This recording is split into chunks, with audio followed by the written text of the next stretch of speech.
හයි කොහොමද යාළුවනේ අපි අදත් Wi-Fi ඉන්ස්ටලේෂන් එකක් කරන්න යන්නේ අපි බලමු මේ ගෙදර කොහොමද අපි Wi-Fi ඉන්ස්ටලේෂන් එක කරන්නේ මුළු ගෙදරම කවර් වෙන්නේ මේ ගෙදරත් කම්ප්ලීට් කරපු ගයක් හින්දා මේක නෙට්වර්කින් වයරින් පාත් එකක් නම් ගිහිල්ලා නැහැ. නමුත් අපි මේකට මේ සිස්ටම් එකක් තමයි දාන්න යන්නේ. මේ ගෙදර සාමාන්‍යයෙන් ගත්තොත් ගොඩාක් ඕපන් ප්ලේස් එකක් තමයි තියෙන්නේ. ඒ නිසා අපිට යුනිට් කීපයකින් මේ මුළු ගෙදරම කවර් කරගන්න පුළුවන්. මොකද දැන් මේක බලනකොට ඔයගලන්ට පේනවා මේ ගෙවල් සාමාන්‍යයෙන් මැද මිදුලක් වගේ කියන්නේ මැද ස්පේස් එකක් තියෙනවා. ඒ ස්පේස් එකේ මුළු ගෙදරම බලා ගන්න පුළුවන්. අපිට කියන්නේ Wi-Fi signal එක wave format එක මේ open place වලින් යනවා වැඩි.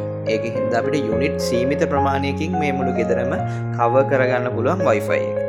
හරි අපි මේ ගෙදරට අපේ QD mesh solution වෙන WR3000 extenders දෙකක් use කරන්න තමයි බලන්නේ. ඔයගලන්ට පේනවා ඇති මේක තමයි main router එක. main router එකේ ඉඳන් අපි අපේ extend එකට ගහලා තිනවා.